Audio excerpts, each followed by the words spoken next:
Read for you by Chiquito Crasto. The Traveller's Story of a Terribly Strange Bed. Shortly after my education at college was finished, I happened to be staying at Paris with an English friend. We were both young men then, and lived, I am afraid, rather a wild life, in the delightful city of our sojourn. One night we were idling about the neighbourhood of the Palais Royal, doubtful to what amusement we should next betake ourselves. My friend proposed a visit to Frascati's, but his suggestion was not to my taste.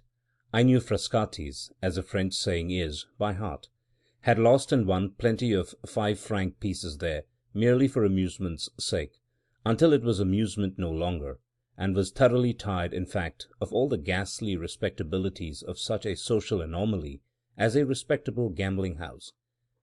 "For heaven's sake," said I to my friend, "let us go somewhere where we can see a little genuine blackguard poverty-stricken gaming, with no false gingerbread glitter thrown over it all. Let us get away from fashionable Frascati's to a house where they don't mind letting in a man with a ragged coat, or a man with no coat, ragged or otherwise." "Very well," said my friend, "we needn't go out of the Palais Royal to find the sort of company you want. Here's the place just before us, as blackguard a place, by all report, as you could possibly wish to see."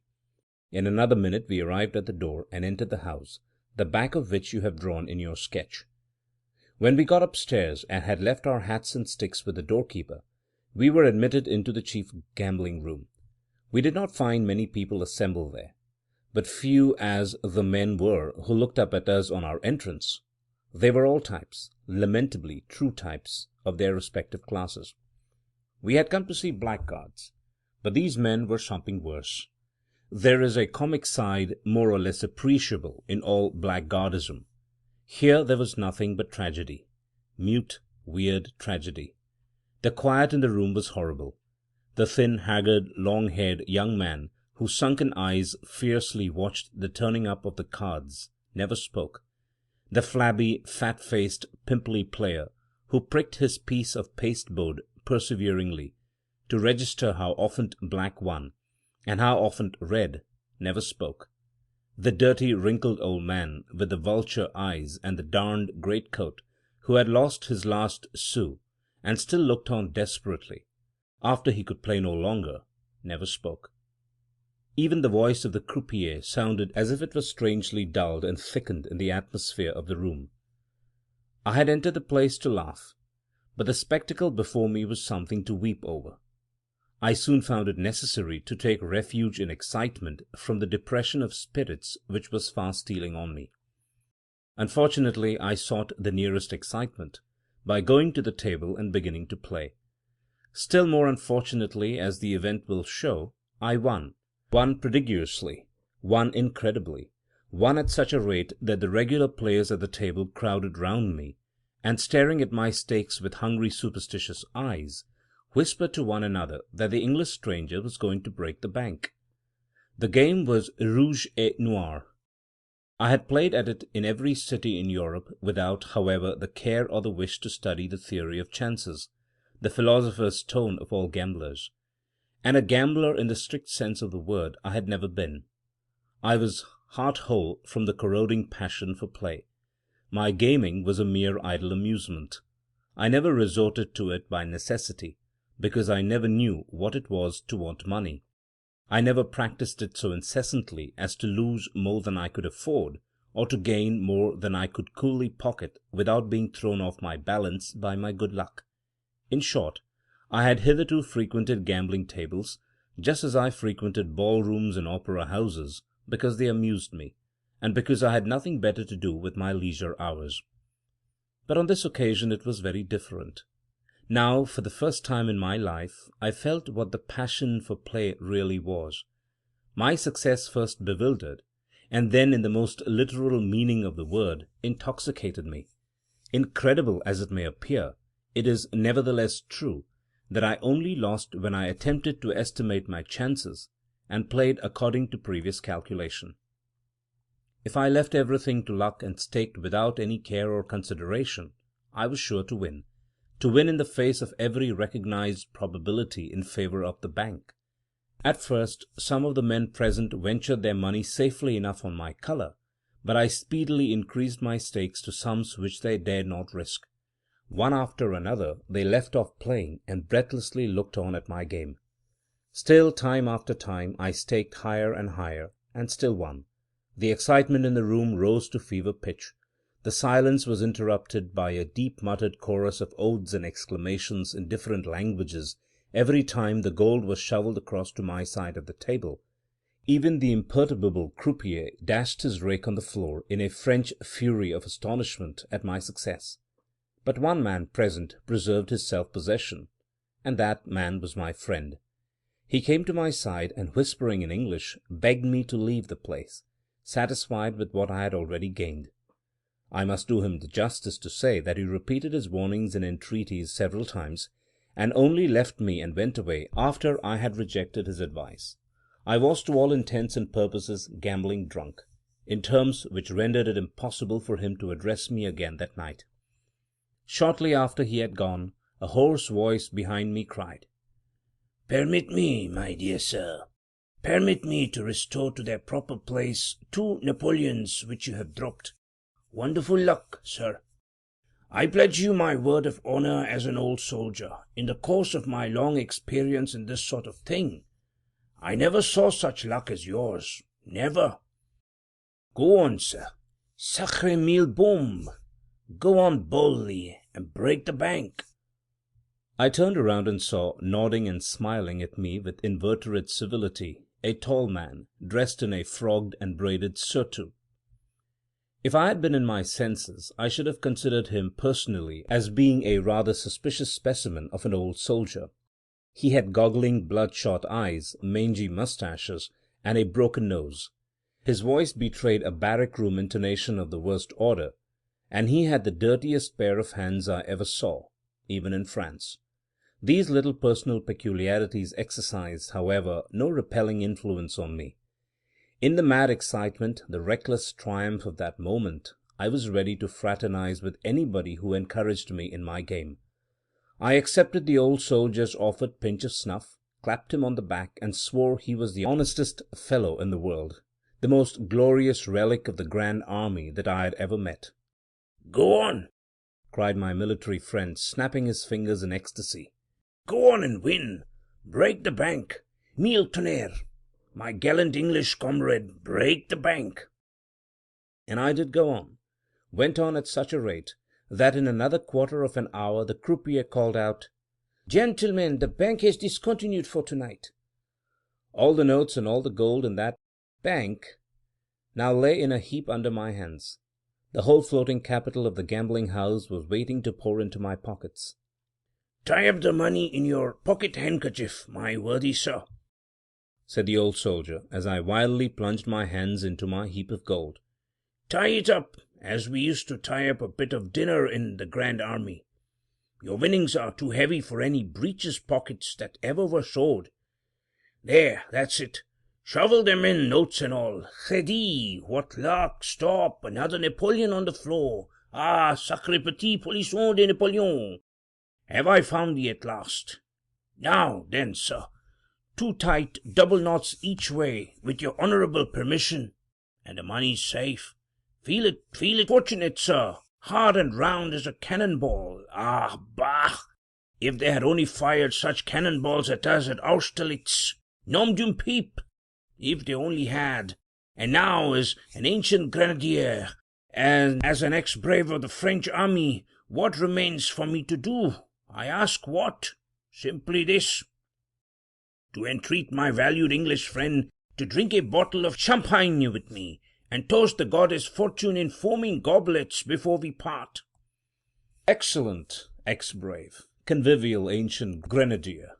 Champagne by all means. An English cheer for an old soldier. Hurrah, hurrah! Another English cheer for the goddess Fortune. Hurrah, hurrah, hurrah!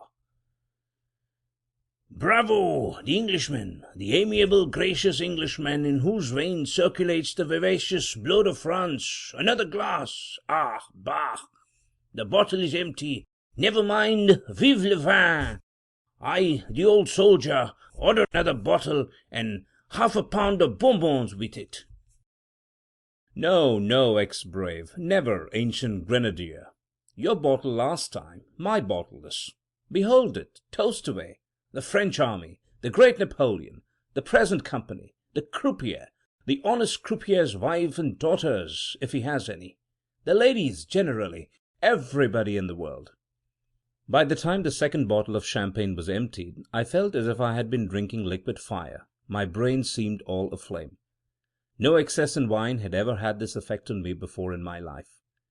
Was it the result of a stimulant acting upon my system when I was in a highly excited state? Was my stomach in a particularly disordered condition? Or was the champagne amazingly strong? "Ex-brave of the French army!" cried I, in a mad state of exhilaration. "I am on fire. How are you? You have set me on fire. Do you hear, my hero of Austerlitz? Let us have a third bottle of champagne to put the flame out." The old soldier wagged his head, rolled his goggle eyes until I expected to see them slip out of their sockets, placed his dirty forefinger by the side of his broken nose, solemnly ejaculated, "Coffee!" and immediately ran off into an inner room. The word pronounced by the eccentric veteran seemed to have a magical effect on the rest of the company present. With one accord they all rose to depart. Probably they had expected to profit by my intoxication, but finding that my friend was benevolently bent on preventing me from getting dead drunk, had now abandoned all hope of thriving pleasantly on my winnings. Whatever their motive might be, at any rate they went away in a body. When the old soldier returned and sat down again opposite to me at the table, we had the room to ourselves. I could see the croupier, in a sort of vestibule which opened out of it, eating his supper in solitude. The silence was now deeper than ever. A sudden change, too, had come over the ex-brave. He assumed a portentously solemn look, and when he spoke to me again, his speech was ornamented by no oaths, enforced by no finger-snapping, enlivened by no apostrophes or exclamations. "Listen, my dear sir," said he in mysteriously confidential tones. "Listen to an old soldier's advice. I have been to the mistress of this house, a very charming woman with a genius for cookery, to impress on her the necessity of making us some particularly strong and good coffee. You must drink this coffee in order to get rid of your little amiable exaltation of spirits before you think of going home. You must, my good and gracious friend. With all that money to take home tonight, it is a sacred duty to yourself to have your wits about you.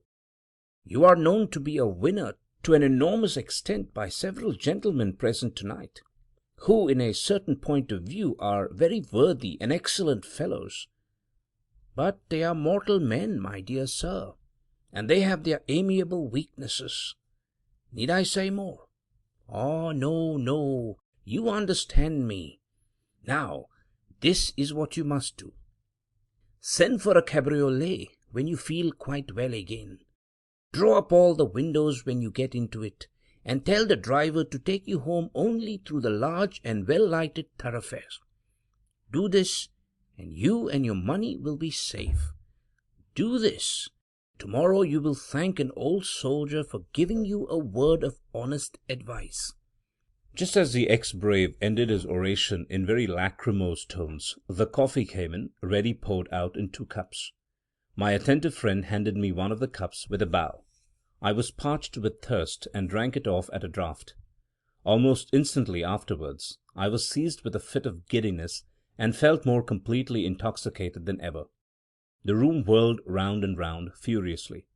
The old soldier seemed to be regularly bobbing up and down before me like the piston of a steam-engine. I was half deadened by a violent singing in my ears. A feeling of utter bewilderment, helplessness, idiocy overcame me.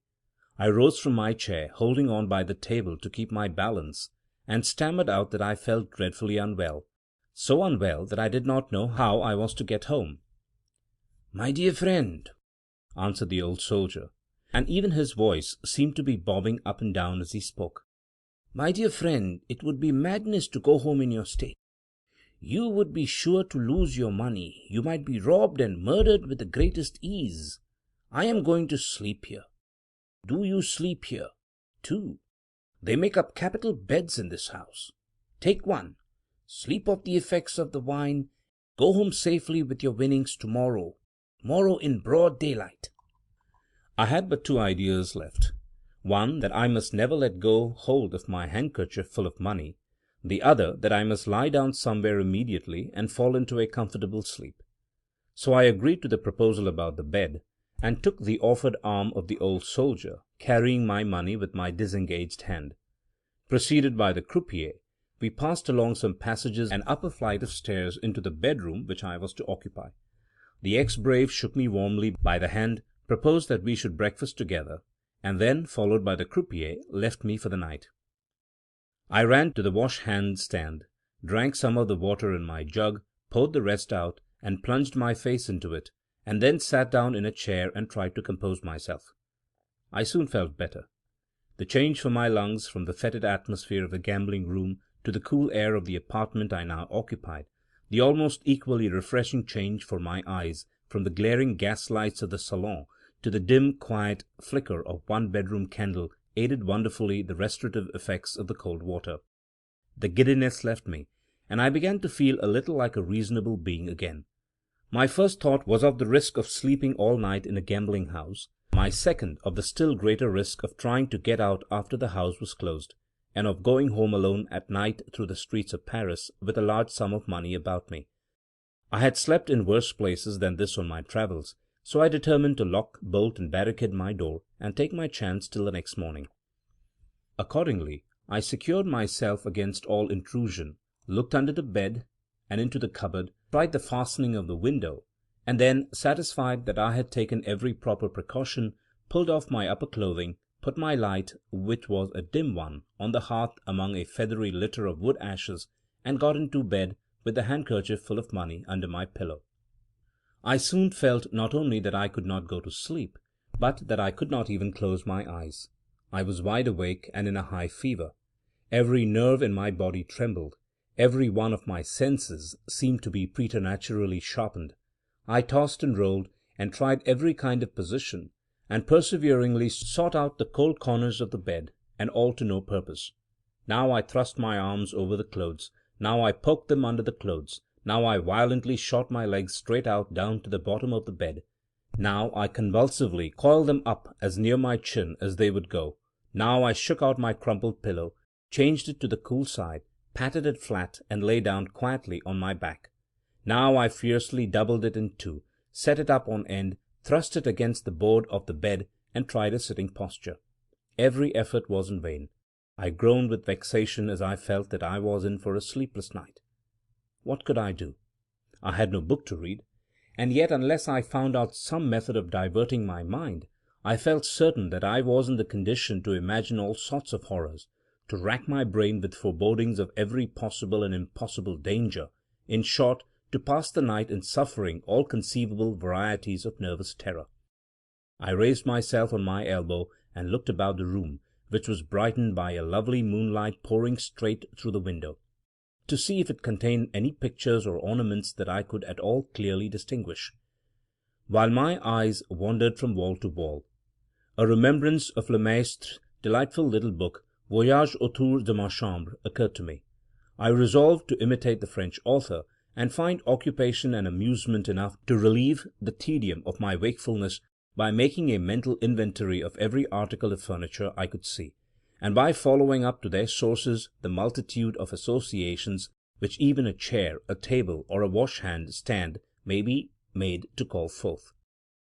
In the nervous unsettled state of my mind at that moment, I found it much easier to make my inventory than to make my reflections, and thereupon soon gave up all hope of thinking in Lemaistre's fanciful track, or indeed of thinking at all. I looked about the room at the different articles of furniture, and did nothing more.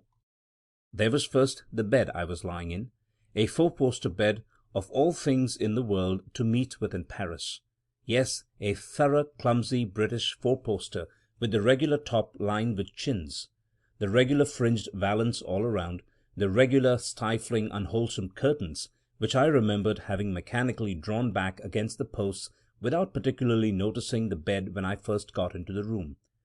Then there was the marble-topped wash-hand stand, from which the water I had spilled in my hurry to pour it out was still dripping, slowly and more slowly onto the brick floor.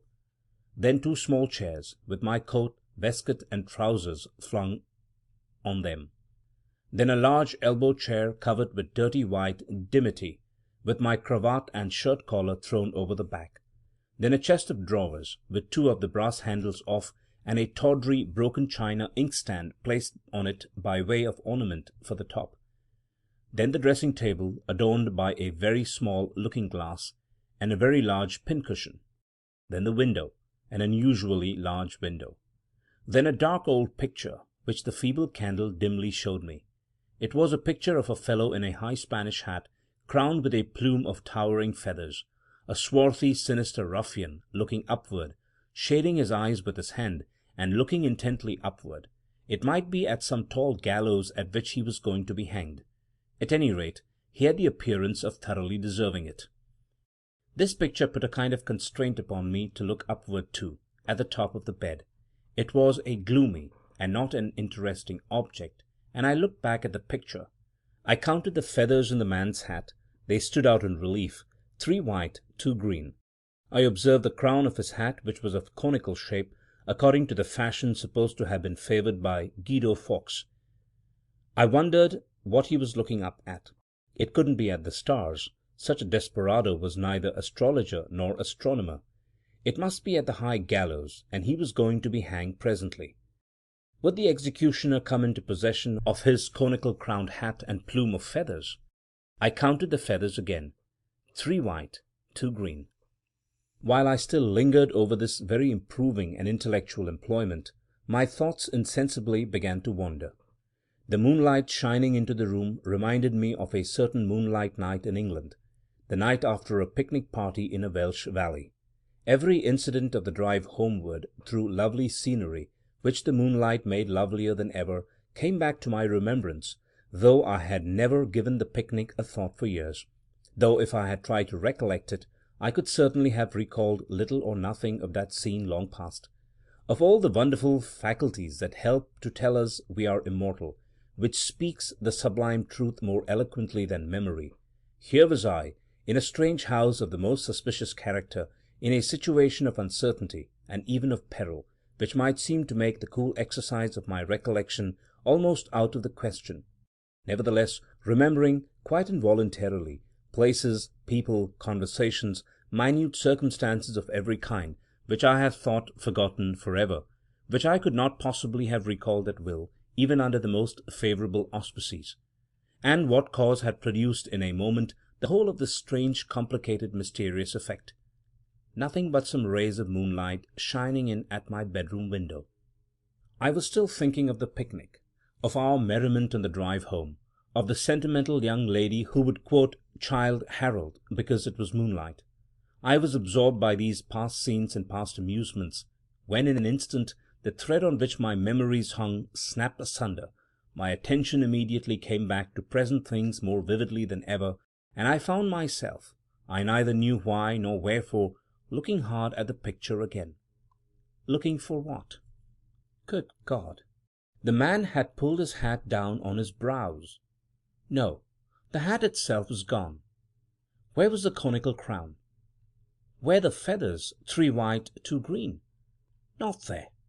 In place of the hat and feathers, what dusky object was it that now hid his forehead, his eyes, his shading hand? Was the bed moving? I turned on my back and looked up. Was I mad, drunk, dreaming, giddy again, or was the top of the bed really moving down, sinking slowly, regularly, silently, horribly, right down throughout the whole of its length and breadth, right down upon me as I lay underneath? My blood seemed to stand still. A deadly paralyzing coldness stole all over me as I turned my head round on the pillow and determined to test whether the bed top was really moving or not by keeping my eye on the man in the picture. The next look in that direction was enough. The dull black frowsy outline of the valance above me was within an inch of being parallel with his waist. I still looked breathlessly, and steadily and slowly, very slowly, I saw the figure, and the line of frame below the figure, vanish as the valance moved down before it. I am constitutionally anything but timid. I have been on more than one occasion in peril of my life, and have not lost my self-possession for an instant. But when the conviction first settled on my mind that the bed top was really moving, was steadily and continuously sinking down upon me, I looked up, shuddering, helpless, panic-stricken, beneath the hideous machinery for murder, which was advancing closer and closer to suffocate me where I lay.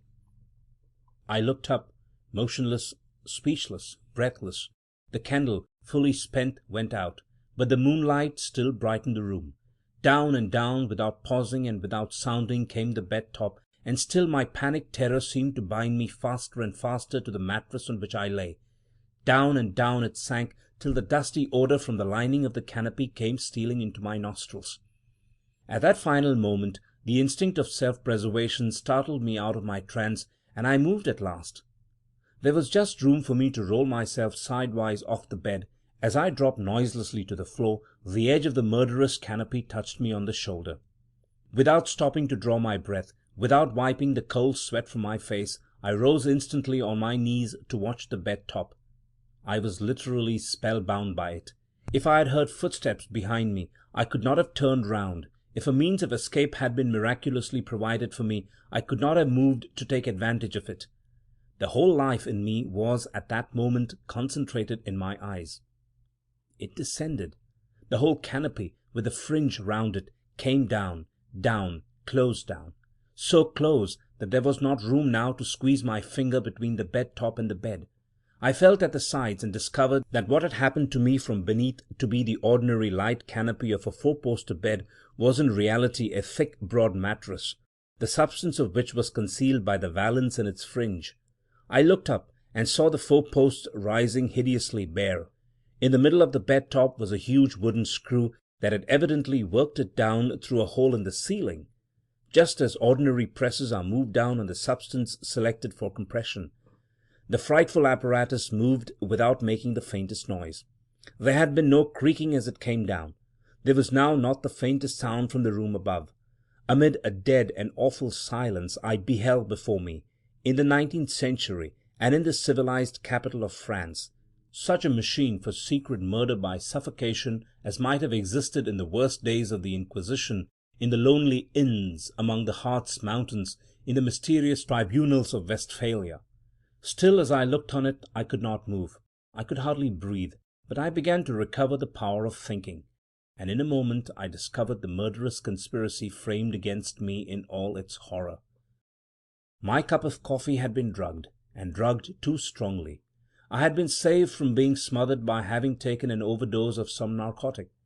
How I had chafed and fretted at the fever fit which had preserved my life by keeping me awake! How recklessly I had confided myself to the two wretches who had led me into this room, determined, for the sake of my winnings, to kill me in my sleep by the surest and most horrible contrivance for secretly accomplishing my destruction! How many men, winners like me, had slept as I had proposed to sleep in that bed, and had never been seen or heard of more! I shuddered at the bare idea of it. But ere long all thought was again suspended by the sight of the murderous canopy moving once more. After it had remained on the bed, as nearly as I could guess, about 10 minutes, it began to move up again. The villains who worked it from above evidently believed that their purpose was now accomplished. Slowly and silently as it had descended, that horrible bed top rose towards its former place. When it reached the upper extremities of the four posts, it reached the ceiling too. Neither hole nor screw could be seen. The bed became in appearance an ordinary bed again, the canopy an ordinary canopy, even to the most suspicious eyes. Now, for the first time, I was able to move, to rise from my knees, to dress myself in my upper clothing, and to consider of how I should escape. If I betrayed by the smallest noise that the attempt to suffocate me had failed, I was certain to be murdered. Had I made any noise already? I listened intently, looking towards the door. No footsteps in the passage outside, no sound of a tread, light or heavy, in the room above. Absolute silence everywhere. Besides locking and bolting my door, I had moved an old wooden chest against it, which I had found under the bed.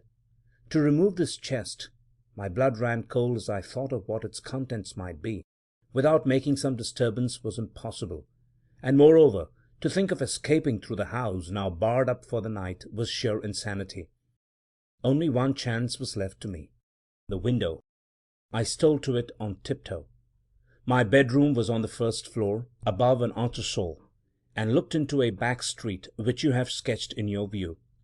I raised my hand to open the window, knowing that on that action hung by the merest hair-breadth my chance of safety. They kept vigilant watch in a house of murder. If any part of the frame cracked, if the hinge creaked, I was a lost man. It must have occupied me at least 5 minutes, reckoning by time, 5 hours, reckoning by suspense, to open that window. I succeeded in doing it silently, in doing it with all the dexterity of a housebreaker, and then looked down into the street. To leap the distance beneath me would be almost certain destruction. Next I looked round at the sides of the house. Down the left side ran a thick water pipe which you have drawn. It passed close by the outer edge of the window. The moment I saw the pipe I knew I was saved. My breath came and went freely for the first time since I had seen the canopy of the bed moving down upon me. To some men the means of escape which I had discovered might have seemed difficult and dangerous enough. To me the prospect of slipping down the pipe into the street did not suggest even a thought of peril. I had always been accustomed by the practice of gymnastics to keep up my schoolboy powers as a daring and expert climber, and knew that my head, hands, and feet would serve me faithfully in any hazards of ascent or descent. I had already got one leg over the window sill when I remembered the handkerchief filled with money under my pillow. I could well have afforded to leave it behind me, but I was revengefully determined that the miscreants of the gambling house should miss their plunder as well as their victim. So I went back to the bed and tied the heavy handkerchief at my back by my cravat. Just as I had made it tight and fixed it in a comfortable place, I thought I heard a sound of breathing outside the door. The chill feeling of horror ran through me again as I listened. No, dead silence still in the passage. I had only heard the night air blowing softly into the room. The next moment I was on the window sill, and the next I had a firm grip on the water pipe with my hands and knees. I slid down into the street easily and quietly, as I thought I should, and immediately set off at the top of my speed to a branch prefecture of police, which I knew was situated in the immediate neighbourhood. A sub-prefect and several picked men among his subordinates happened to be up maturing, I believe, some scheme for discovering the perpetrator of a mysterious murder which all Paris was talking of just then. When I began my story, in a breathless hurry, and in very bad French, I could see that the sub-prefect suspected me of being a drunken Englishman who had robbed somebody, but he soon altered his opinion as I went on, and before I had anything like concluded, he shoved all the papers before him into a drawer, put on his hat, supplied me with another, for I was bareheaded, and ordered a file of soldiers, desired his expert followers to get ready all sorts of tools for breaking open doors and ripping up brick flooring, and took my arm, in the most friendly and familiar manner possible, to lead me with him out of the house. I will venture to say that when the sub-prefect was a little boy, and was taken for the first time to the play, he was not half as much pleased as he was now at the job in prospect for him at the gambling house. Away we went through the streets, the sub-prefect cross-examining and congratulating me in the same breath as we marched at the head of our formidable posse comitatus. Sentinels were placed at the back and front of the house the moment we got to it. A tremendous battery of knocks was directed against the door. A light appeared at a window. I was told to conceal myself behind the police. Then came more knocks and a cry of "Open in the name of the law!" At that terrible summons, bolts and locks gave way before an invisible hand, and the moment after the sub-prefect was in the passage, confronting a waiter half-dressed and ghastly pale. This was a short dialogue which immediately took place. "We want to see the Englishman who is sleeping in this house." "He went away hours ago." "He did no such thing. His friend went away. He remained. Show us to his bedroom." "I swear to you, monsieur le sous-prefet, he is not here. He—" "I swear to you, monsieur le garçon, he is. He slept here. He didn't find your bed comfortable. He came to us to complain of it. Here he is among my men, and here I am ready to look for a flea or two in his bedstead. Renaudin, calling to one of his subordinates and pointing to the waiter, collar that man and tie his hands behind him. Now then, gentlemen, let us walk upstairs. Every man and woman in the house was secured, the old soldier the first. Then I identified the bed in which I had slept, and then we went into the room above it. No object that was at all extraordinary appeared in any part of it. The sub-prefect looked round the place, commanded everybody to be silent, stamped twice on the floor, called for a candle, looked attentively at the spot he had stamped on, and ordered the flooring there to be carefully taken up. This was done in no time. Lights were produced, and we saw a deep raftered cavity between the floor of this room and the ceiling of the room beneath. Through this cavity there ran perpendicularly a sort of case of iron thickly greased, and inside the case appeared the screw which communicated with the bed top below. Extra lengths of screw, freshly oiled, levers covered with felt, all the complete upper works of a heavy press, constructed with infernal ingenuity so as to join the fixtures below, and when taken to pieces again, to go into the smallest possible compass, were next discovered and pulled out of the floor. After some little difficulty, the sub-prefect succeeded in putting the machinery together, and, leaving his men to work it, descended with me to the bedroom. The smothering canopy was then lowered, but not so noiselessly as I had seen it lowered.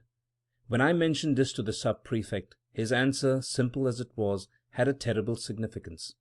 "My men," said he, "are working down the bed-top for the first time. The men whose money you won were in better practice." We left the house in the sole possession of 2 police agents, every one of the inmates being removed to prison on the spot. The sub-prefect, after taking down my procès-verbal in his office, returned with me to my hotel to get my passport. "Do you think," I asked, as I gave it to him, "that any men have really been smothered in that bed as they tried to smother me?" "I have seen dozens of drowned men laid out at the morgue," answered the sub-prefect, "in whose pocket-books were found letters stating that they had committed suicide in the Seine, because they had lost everything at the gaming table.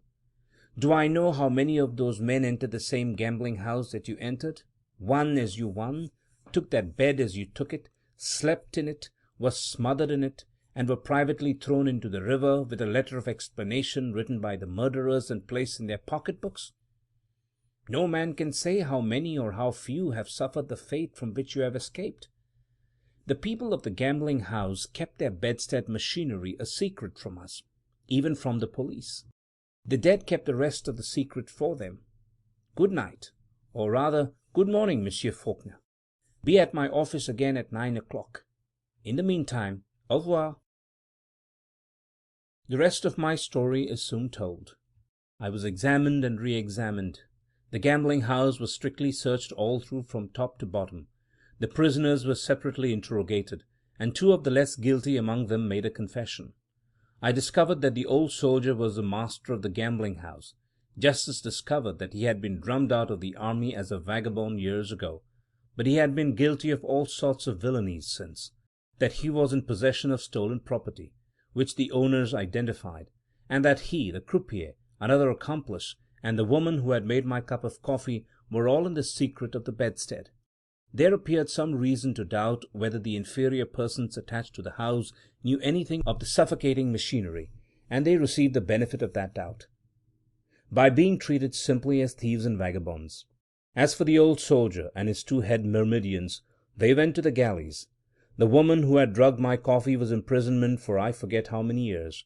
The regular attendants at the gambling house were considered suspicious and placed under surveillance, and I became for 1 whole week, which is a long time, the head lion in Parisian society.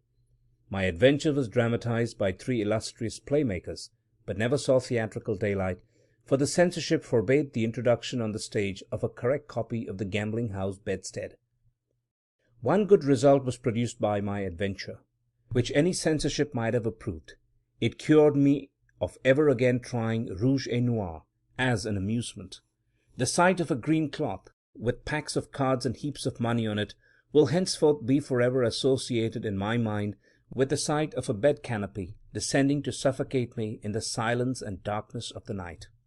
End of The Traveler's Story of a Terribly Strange Bed by Wilkie Collins. Read for you by Chiquito Crasto, Birmingham, Alabama.